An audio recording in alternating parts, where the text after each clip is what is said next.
출발 업앤다운 시간입니다. 오늘장 움직이고 있는 그 종목군들 찾아보는 시간인데요. 저 유한타증권 박진희 차장과 함께 전략 세워보겠습니다.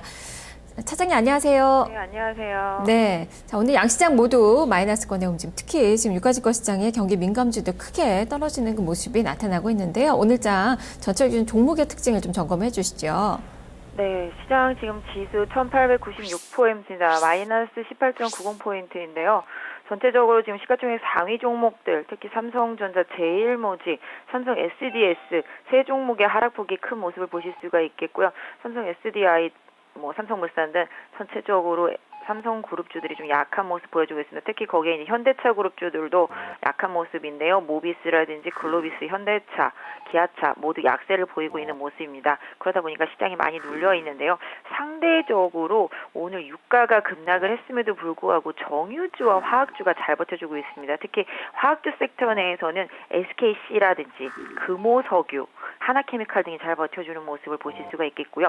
정유주인 GS하고 SK이노베이션은 초반 낙폭을 많이 줄인 그런 모습을 보실 수가 있겠습니다. 반면에 LG화학과 롯데케미칼은 좀 약세를 이어가는 모습이고요. 조선업종과 건설업종의 약세도 계속적으로 좀 이어지는 모습을 보실 수가 있겠습니다. 전체적으로 오늘 좀 백화점 주식들, 특히 롯데쇼핑이라든지 현대백화점 이런 부분들이 최근에 약세를 좀 이어가는 모습들이 좀 눈에 띄고 있어서 좀 많이 안타깝고요. 전반적으로 항공주 섹터들도 유가 하락 때문에 강세를 이어가는 모습을 보실 수가 있겠습니다.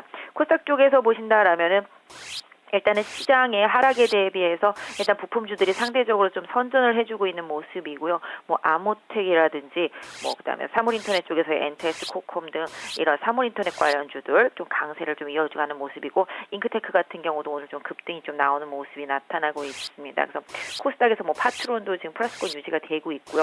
거래소 쪽에서 LG 디스플레이도 정말 오랜만에 반등 시도 나타나는 것 같고요. LG 이노텍도 마찬가지가 되겠습니다. 그래서 전체적으로 그동안 선조정을 받았던 대형 IT 섹터 일부하고 코스닥의 부품주들의 강세는 추가적으로 좀 이어지고 있다라는 점, 특히 그 외에도 하나투어라든지 마크로젠 등도 상승 추세 이어가는 모습이고요. 어제 급등했던 인바디도 오늘도 상승 좀 이어가는 모습을 보이면서 사물인터넷 관련된 섹터들에서의 좀 강세가 오늘 좀 두드러지고요. 보안 섹터들도 솔라시아라든지 라온시큐어 등 급등하는 모습 보여주면서 시장에서 다시 한번 테마주 흐름들이 좀 부각되면서 어제 결제주의 상승을 좀 이어받고 있는 모습 보실 수가 있겠고요. 컴투스, 게임빌 등도 상당히 좀 강한 움직임 나타나고 있는 것 같습니다. 네, 오늘도 코스닥 시장의 테마주들이 또 움직이고 있는 그 상황이고, 유가증권 시장은 좀 크게 밀리면서 1900선 밑으로 떨어졌고, 특히 유가 하락, 이 유가 50달러선 붕괴가 키워드인데요.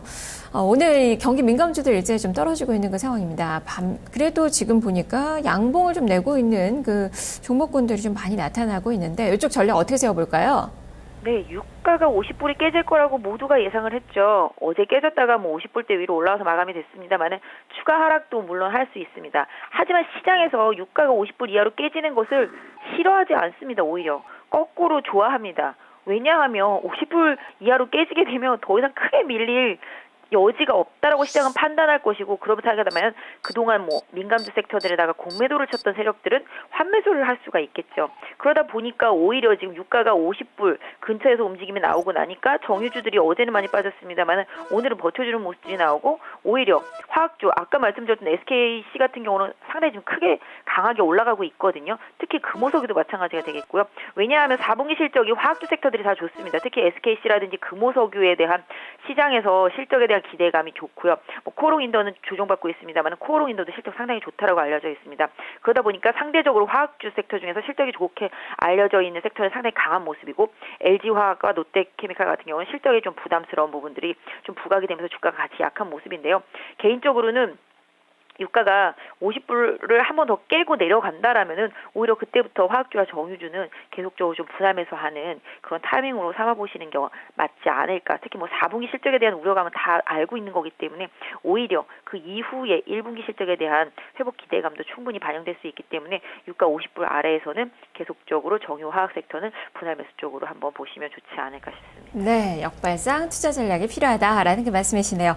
자, 그리고 삼성전자 좀 오랜만에 보죠. 이번 주 실적 발표 앞두고 앞두고 있어서 또 주목을 좀 많이 해야 될 그 시기인데 지금 21선 밑으로 내려온 그 상황입니다. 자, 이 종목은 어떻게 전략 세워봐야 될까요? 네, 지난번에도 한번 삼성전자 한번 차트를 보면서 말씀드린 적이 있었는데요. 삼성전자 같은 경우는 어차피 지수랑 관련되어 있기 때문에 어쩔 수 없는 흐름인 것 같습니다. 사실은 삼성전자가 오히려 조정을 받고 낙폭과대 경기 민감주가 나중에 올라오면서 지수가 받쳐준다라면은 상당히 좋은 흐름이라고 생각을 하고 있는데 지금 시장은 경기 민감주들이 급락하고 삼성전자를 비롯한 삼성 관련주들이 그동안 시장을 이끌어왔었기 때문에 이 부분들이 조금씩 변화가 되는지를 좀 지켜봐야 될 것 같은데요. 삼성전자 21선 이탈하게 되면은 1차적으로 지지선 128만 원 정도에 설정해 볼 수 있을 것 같습니다. 만약에 128만 원이 깨지게 된다라면은 지난 상승 중에 발생했던 갭을 메운다라는 측면에서 120만 원대 초반까지도 좀 하락할 수 있기 때문에 이 부분은 조금 염두에 두시는 것이 좋을 것 같은데요. 단기적으로는 128만 원 지지선으로 좀 활용해 보시고 일단 뭐 공격적일 필요까지는 없지 않겠나라는 생각을 해보고요. 오히려 지금 가격 메리트가 더 부각되어 있는 다른 종목군들의 매수 타이밍을 좀 기다려보는 게 오히려 좀 현명한 투자가 아닐까 생각을 하고 있습니다. 네, 자 그리고 현대차 그룹주까지 한번 좀 점검해 볼까요? 지금 일제 좀 밀리고는 있는 그 상황인데요. 어떻게 봐야 되겠습니까? 네, 오늘 환율 보시면 답이 될 것 같습니다. 환율이 마이너스 1원 30전입니다. 1108원 하고 60전인데요. 그동안 환율 강세를 보이다가 환율이 어느 정도 소폭 약세를 보이다 보니까 달러 강세로 인한 약세를 보이다 보니까 일단 삼성전자라든지 현대차라든지 수출주들의 대장주들이 조정을 받고 있습니다. 현대차도 그렇고 뭐 글로비스, 모비스도 다 마찬가지가 되겠는데요. 오히려 지금의 유가를 감안한다라면은 자동차 주식들을 굳이 선호하지 않을 이유는 없을 것 같습니다. 환율도 뭐 일단 1,100원대 왔기 때문에 오히려 공격적인 투자를 하시는 분들이라면은 현대차 오히려 매수 관점에 가격대에 왔다라고 보여지고 있습니다. 16만 4천 원 정도 마지노선 설정되어 있고요. 이 가격 이탈하지 않는다라면은 현대차 오히려 좀 긍정적인 부분들이 많이 있습니다. 그래서 오히려 좀 접근하셔서 18만 원 정도까지 돌파하는 거 한번 확인하시는 단기 트레이딩 관점에서는 한번 접근해 보실 수 있지 않을까 싶습니다. 네, 자 이렇게 하락 종목들 살펴봤고요. 이제 상승 종목들 점검을 해보겠습니다. 앞서서 뭐 정유화학주들 좀 오히려 지금 하락이 매수의 기회가 될 수 있다라고 말씀해 주셨는데 반면에 항공주들은 또 일제히 강한 그 모습이 나타나고 있어요. 이 종목은 매도를 고민해봐야 될 그 시기입니까? 어떻습니까? 항공주 같은 경우는 유가가 이 정도 선에서만 계속 있어준다라면 실적이 상당히 좋기 때문에 그 부분들을 뭐 지금 당장 팔아라라고 말할 수는 없지만 일단 뭐 대한항공은 항상 리스크를 안고 있기 때문에 오히려 대한항공을 선택하기보다는 한진칼이 좀 더 날 수 있을 것 같고요.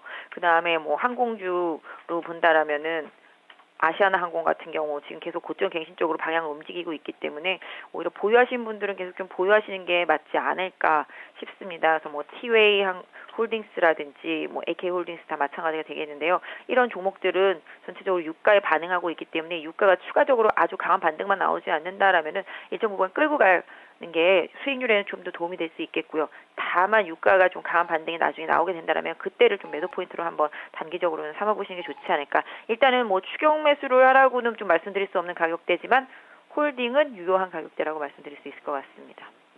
자, 그리고 지금 이 컴투스와 게임빌 오늘 상승세가 두각을 나타내고 있어요. 2에서 4%대 상승권. 지금 컴투스는 지금 이평선도 뚫고 올라서는 그 모습이 61선 중심으로 좀 나타나고 있는데요. 전략 어떻게 세워볼까요? 네, 컴투스 그동안 조정이 상당히 좀 깊었죠. 다른 게임주들 많이 갈 때도 혼자 홀로 쉬었었는데요.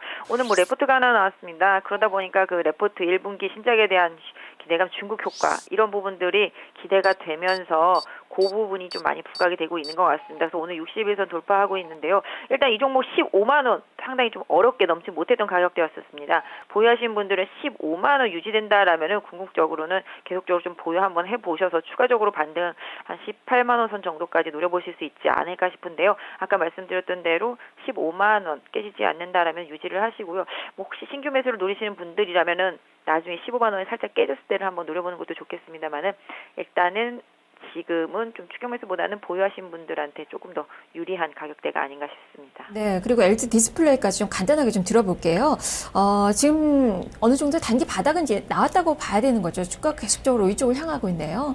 네, LG 디스플레이 최근에 조정 많이 받았고요. 오히려 대만 업체들은 상당히 좀 강한 모습을 보였는데 LG 디스플레이만 혼자 조정을 많이 받았습니다.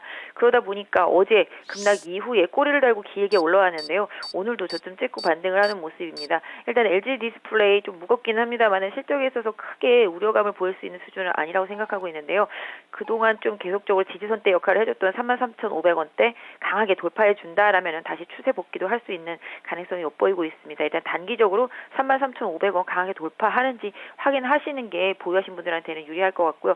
신규 매수를 하시는 분들이라면은 33,500원 돌파되는지 확인하시고 하시는 전략, 또 내지는 흔들릴 때 32,500원 선 깨지 않는 수준에서의 저점 분할 접근도 일단은 뭐 긍정적인 부분이 많이 있는 가격대라고 보여지고 있습니다. 네, 알겠습니다. 말씀 잘 들었습니다. 네, 감사합니다. 네, 유한타증권 박진희 사장과 함께 출발 업앤다운 살펴봤습니다.